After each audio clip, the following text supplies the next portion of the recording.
Lepo pozdravljeni. Pravkar smo zaključili sestanek z gospodom Robertom Golobom. Povabili smo ga zato, da se najprej pogovorimo, kakšna so naša stališča, kako vidimo zadeve.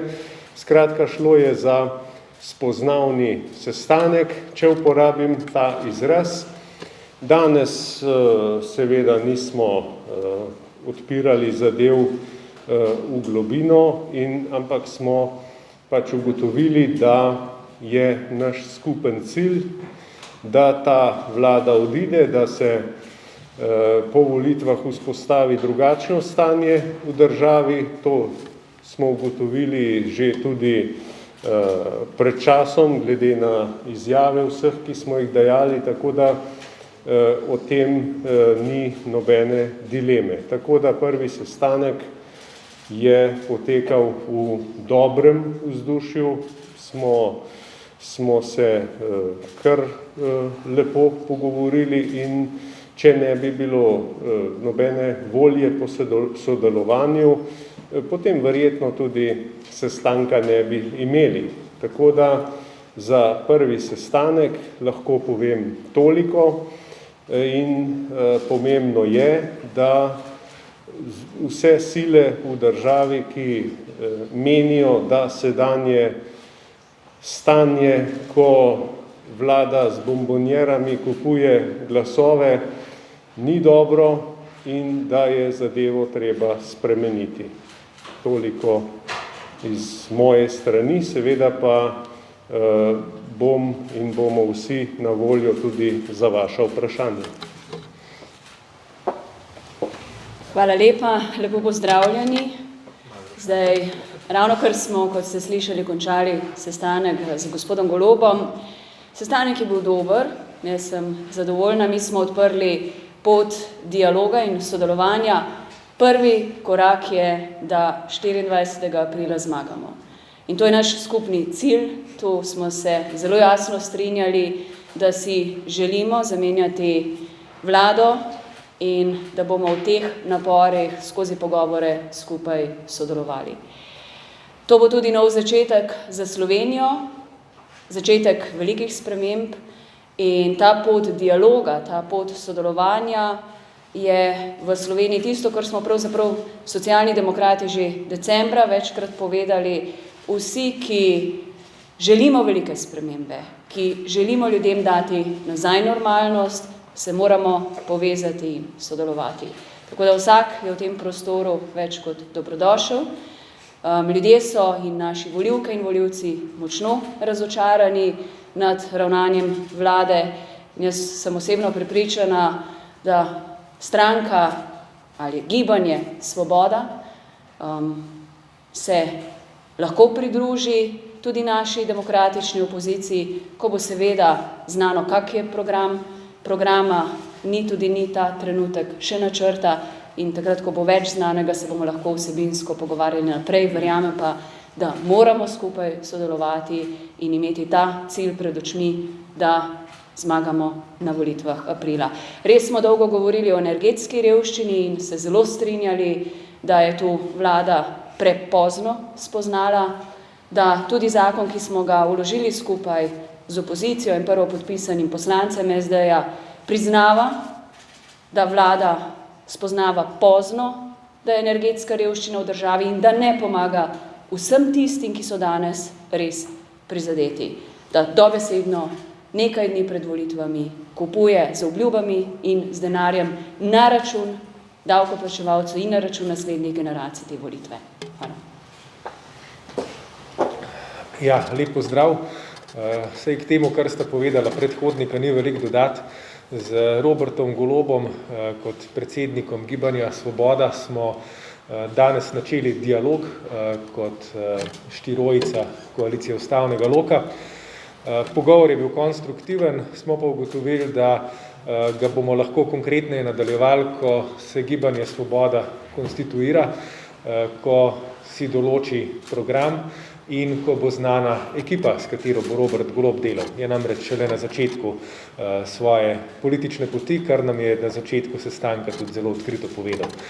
Rekel je, da ne prihaja pač z nobenim posebnim načrtom, agendo, da v bistvu bi se rad začel zgolj pogovarjati z nami. To seveda sprejemamo, ker, kot sta povedala predhodnika, imamo skupen cilj in ta cilj je zmagati na volitvah, zamenjati vlado, oblast na volitvah in postaviti Slovenijo na pot demokratične, socialne in ekološke prenove.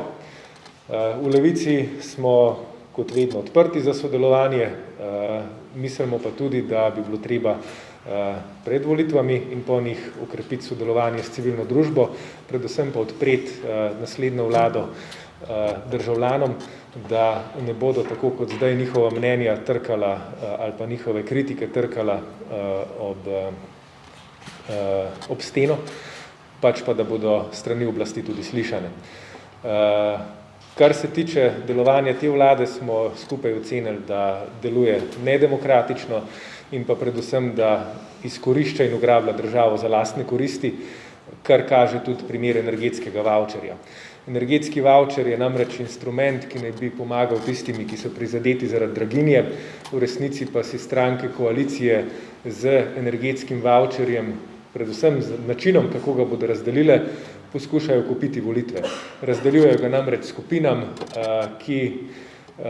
za katere predvidevajo, da bodo najverjetneje šle na volitve, če dobijo ta denar na račun 10 dni pred volitvami, in B, da bodo na volitvah obkrožile eno od koalicijskih strank ali njihovih satelitov.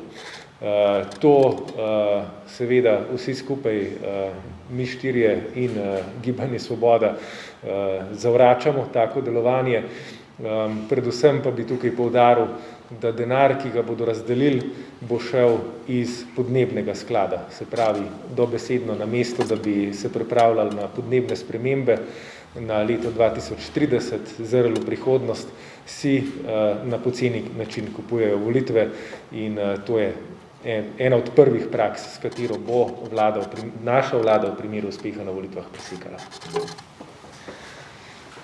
Lep pozdrav še v imenu stranke SAB.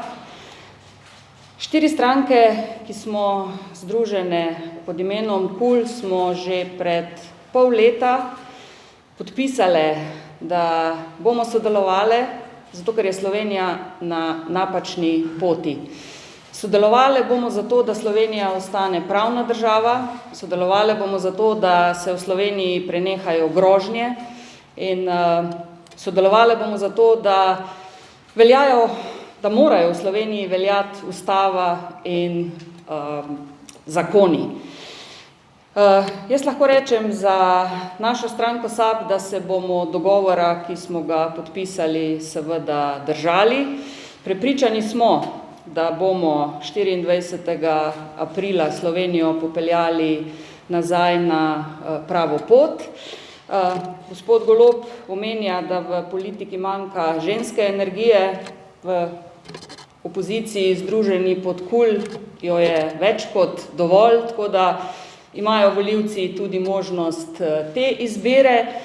Kar se tiče vsebine, smo se dotaknili danes pravzaprav samo reševanja energetske krize, ugotovili, da tukaj imamo pravzaprav enako stališče, da vlada jemlje zeleni prihodnosti, kar je velika napaka, in da te pomoči, ki jih daje, razdeljuje napačno in izključno z namenom kupovanja glasov na volitvah. Tisti, ki so najbolj prizadeti v tej energetski krizi, s tem absolutno svojih problemov nikakor ne bodo rešili. O ostalih programskih izhodiščih pa seveda takrat, ko bo ta nova stranka imela stališča tudi do ostalih tem. Tako da še enkrat poziv vsem volivkam in volivcem, da naj 24. aprila grejo čim bolj množično na volitve, ker visoka volilna udeležba absolutno